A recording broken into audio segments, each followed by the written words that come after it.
My son's wife opened the door on Christmas Eve, looked me up and down, and said, "You weren't on the list. This dinner is for family only. I think you should go." Then she closed the door in my face. I stood on that porch for a moment, holding a pecan pie I'd spent 3 hours making, wearing the green sweater my granddaughter had told me she loved. And I understood, with a terrible clarity, that the woman behind that door had meant every word. I set the pie down. I walked back to my car. I drove home through the dark 38 miles of highway, not crying, not calling anyone, just driving. The next morning, I called my attorney. "Hello, dear listeners. It's Lily, and I'm so grateful you're here with me today. Please stay until the end and leave me a comment telling me what city you're listening from. I love knowing how far these stories travel." I'm 64 years old, and for most of those years, I believed that being a good mother meant giving without measuring. My late husband Edward used to tease me about it. "Lily," he'd say, "you'd give away your last dollar and feel guilty it wasn't too." He wasn't wrong. That was who I was. That was who I thought I had to be. My son Ethan was the center of my world after Edward passed. Pancreatic cancer. 18 months from diagnosis to the end. Ethan was 29 when we lost his father. I watched him grieve, and I pulled him close the way you do when you're both drowning and you reach for each other. He met Monica the following year. Sharp, pretty, full of opinions about everything. Home design, the right neighborhoods, the right preschools. Not my kind of woman, honestly, but Ethan adored her, so I kept my thoughts to myself. I smiled at every dinner. I learned to compliment her cooking even when it wasn't very good. When they decided to buy a house, the numbers didn't work. Monica's taste ran expensive, and Ethan's income hadn't caught up yet. I co-signed the mortgage, $260,000 with my name on it. I didn't hesitate. That's what Edward would have done. Over the next 3 years, there were other things. A car loan when Monica's transmission went. Money for fertility treatments that, thank God, worked, because Rosie arrived 14 months later, and she was the most beautiful thing I'd ever seen after Ethan himself. I paid for the crib, the stroller, the first year of daycare.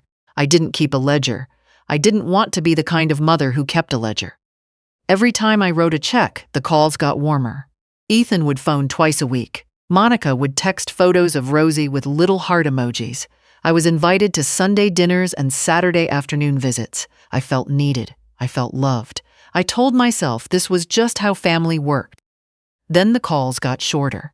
The Sunday dinners stopped. Ethan started answering my texts with one word, busy, later, sure, and Monica stopped texting at all. I told myself families go through phases. I remembered years when I barely had time to breathe, chasing after Ethan and managing the house and working. Young families get overwhelmed. I didn't want to be that mother, the one who guilts her children for living their lives. But something was off. I could feel it the way you feel weather changing before the clouds arrive. 6 months before Christmas, I asked if I could take Rosie to the park on a Saturday. Monica replied 2 days later, "We have plans, but we'll let you know when there's a good time." No warmth, no alternative date offered. I drove past their house once, not stopping, just passing. Monica's mother's car was in the driveway. Monica's sister's minivan was parked behind it. A Saturday afternoon gathering. I hadn't been called. The week before Christmas, I texted Ethan to confirm the time for Christmas Eve dinner. He'd mentioned it months before. Casual, the way families speak about things they assume are understood. "Of course you're coming, Mom." His reply came the next afternoon.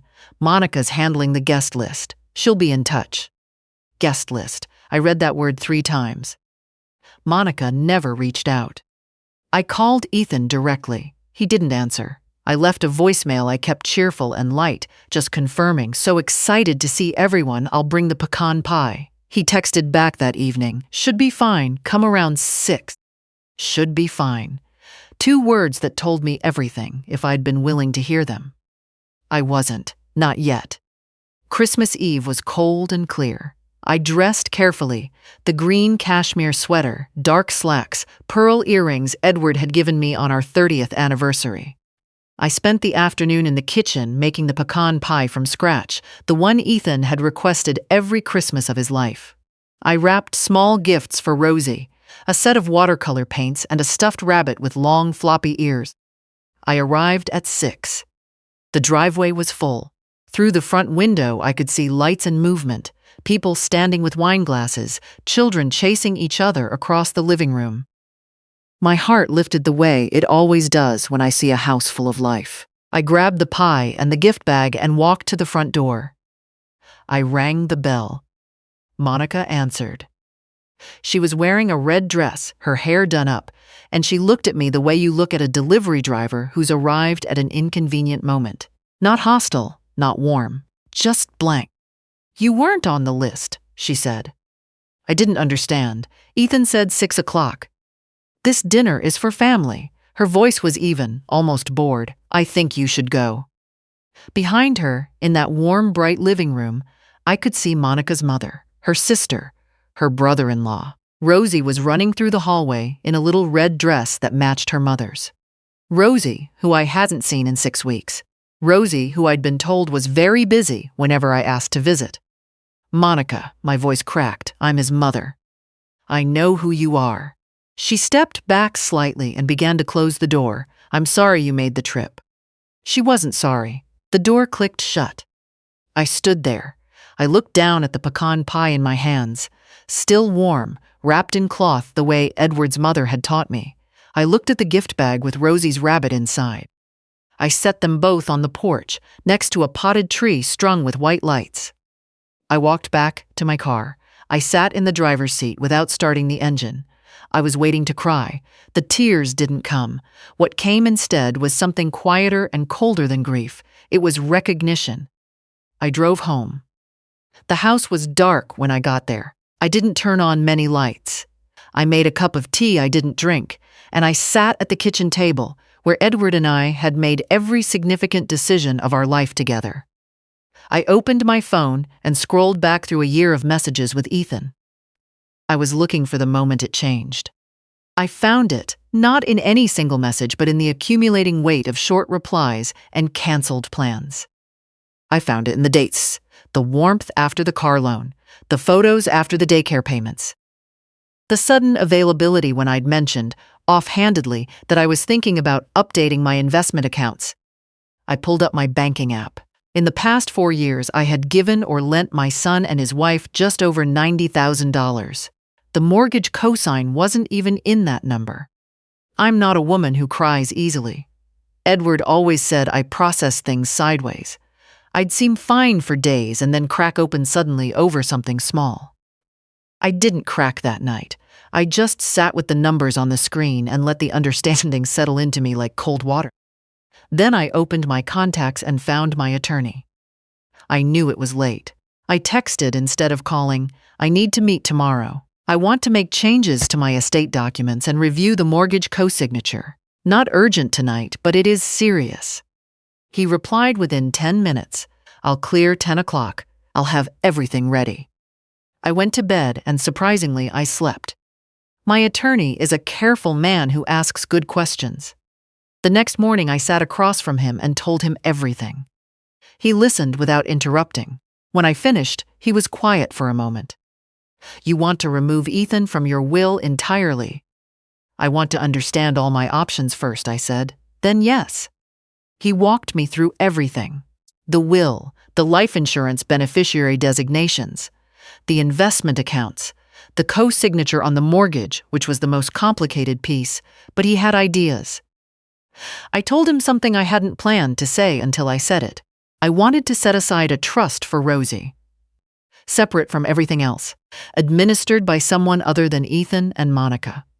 For her education, for when she was grown, for whenever she needed it, in a structure they could not touch. He nodded. "That's wise," he said. "She didn't choose any of this." We spent 3 hours in that office. By the time I left, Ethan's name had been removed from my will. A trust had been established for Rosie, administered by my attorney's office. My life insurance beneficiary was changed to 3 charities Edward and I had supported for decades. I drove home feeling like a woman who had just set down something very heavy. 4 days after Christmas, Ethan called. I almost didn't answer. Then I decided I wanted to hear what he would say. Mom. His voice had that quality I now recognized, warmth with a current of calculation underneath it, like a river that looks calm but moves fast. I'm sorry about Christmas Eve. It was a miscommunication. It wasn't a miscommunication, I said. Monica told me I wasn't on the list. Silence. Then, she was stressed. The holidays are a lot. You know how it gets. I didn't respond. Listen, he said. We have something we've been thinking about. A franchise opportunity, something Monica's been researching for months. We'd need a bridge loan, just $30,000, and we'd pay you back within. No, I said. He stopped. I won't be lending you money anymore, I said, or giving it. Mom, the warmth dropped away. We're family. You can't just. I hope you both have a good new year, I said. I hung up. I set my phone on the counter. Then I picked it up again, opened the voice memo app, pressed record, and called Ethan back. He answered immediately. I'm not going to give you every word of that conversation. What I will tell you is that within 4 minutes, Ethan had said things I needed on record. That I was being vindictive and petty. That I had an obligation to support his family. That if I didn't help them, I was choosing to let Monica and Rosie suffer. That if I persisted, he would have no choice but to explore his options. I let him talk. When he finally stopped, I said, I understand. Take care of yourself, Ethan. And I ended the call. I saved the recording in 3 places. They came on a Sunday in January. I was on the phone with a friend from church when I heard the doorbell. Through my front window, I saw Ethan's car. I saw Ethan. I saw Monica. And I saw Rosie in the back seat, pressing her small face against the glass. I opened the door. Rosie was holding a drawing she'd made. Crayon on construction paper, a house with a yellow sun and 4 figures of different heights. In the corner, she'd written Grandma in large, uneven letters. My chest pulled so hard I had to breathe through it. Come in, I said. Rosie climbed into my lap immediately and showed me every detail of the drawing. She pointed to each figure and named them. When she got to the smallest, she said, That's me. When she got to the tallest, she said, That's Grandma, because you're always the strongest one. I held her with my eyes closed for a moment. Then Monica said, Rosie, sweetheart, why don't you go look at Grandma's bookshelves? Rosie scrambled down the hallway. We know you've made changes, Ethan said. His voice was measured. We know about the will. That's my right, I said. Think about what you're doing to Rosie, he said. You're taking away her security. I've set aside a trust for Rosie, I said, administered separately. She's protected. The money goes directly to her when she needs it, not to you, not to Monica. Monica's eyes narrowed. She hadn't expected that. We're not here to fight, she said, though her voice said otherwise. We're here to move forward. You restore things to how they were, and we'll include you. Sundays, holidays, regular visits with Rosie. Everyone wins. I looked at her for a long moment. You're offering me access to my granddaughter in exchange for money, I said. That's exactly what you're doing. I kept my voice very quiet. I see it clearly. I saw it on Christmas Eve when you shut the door in my face. I see it now. Ethan's jaw tightened. You're being unreasonable. I'm being clear. I stood. I'd like you to take Rosie and go. Monica stood. You'll regret this, when you're old and there's no one there. I'd rather be alone than perform love for people who charge admission, I said. I called Rosie back from the hallway. She hugged me hard around the legs. I told her I loved her and that we would see each other again someday. She asked if she could take a book. I said yes. Monica took it out of her hands at the door. I watched them drive away. Then I went inside and documented everything, every word, with timestamps. The certified letter arrived on a Thursday in February. A law firm I didn't recognize, writing on behalf of Ethan and Monica, expressing serious concerns about my mental state and recent financial decisions made under possible undue influence. I called my attorney. It's a pressure campaign, he told me. They don't have a case. But we build the record that makes one impossible. I had a full cognitive evaluation with a geriatric specialist, 2 hours of questions, problem solving, financial discussion. At the end, she told me I was one of the most cognitively intact patients she'd seen all year. She said my financial decision-making was not only sound, but sophisticated. I asked for that in writing. She gave it to me with pleasure. My attorney gathered character witnesses, church friends, my new financial advisor Claudia, my doctor of 11 years, the librarian at the branch where I'd started volunteering. He compiled 2 years of text messages showing the pattern. Requests for money, followed by warmth, followed by distance, followed by more requests. He had the recording I'd made. The case, if they pursued it, would be very short. They didn't pursue it. The following month, a single page arrived from their attorney withdrawing all claims. No explanation, just never mind. My attorney called me when it arrived. I could hear him smiling. "It's over," he said, completely. "Good," I said. And I meant it without triumph. I didn't feel victorious. I felt the relief you feel when a long illness finally breaks. Spring came that year like a reward. I joined a book club at the public library. 4 women between 60 and 78 who had all, in their different ways, learned to build lives on their own terms. We read everything from mystery novels to poetry and argued about them pleasantly over wine. I laughed more in those Thursday evenings than I had in years. I started volunteering at the Children's Hospital, reading to patients on the pediatric floor. There was a little girl there for several weeks with a leg injury, quiet and watchful, reminded me of Rosie.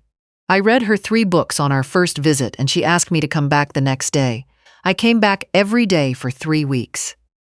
When she went home, the nurses gave me a card signed by the staff. I still have it on my refrigerator. I restructured my finances with Claudia, who sat with me for hours, treating me as a partner in my own life rather than someone to be managed. At one point, she said, "A lot of people in your situation lose twice, once to the family member and once to their grief over it. You caught it. You should feel good about that." I wasn't sure I felt good, but I was starting to feel like myself. In late spring, I drove to the Oregon coast alone, just me, a suitcase, and a stack of books. I rented a cottage for a week. I walked on the beach every morning. I cooked simple meals. I read with the windows open to the sound of water. I hadn't been to the ocean since Edward died. I'd avoided it because I thought it would hurt too much. Instead, it was peaceful. I sat on a driftwood log one afternoon and watched the waves for perhaps an hour without thinking about anything at all. When I stood up to walk back, I felt something I recognized as freedom. I hadn't felt it in a very long time. I heard, through Ethan's college friend, who still kept in touch with me, that things were difficult for them. The franchise had collapsed. Monica had left her job.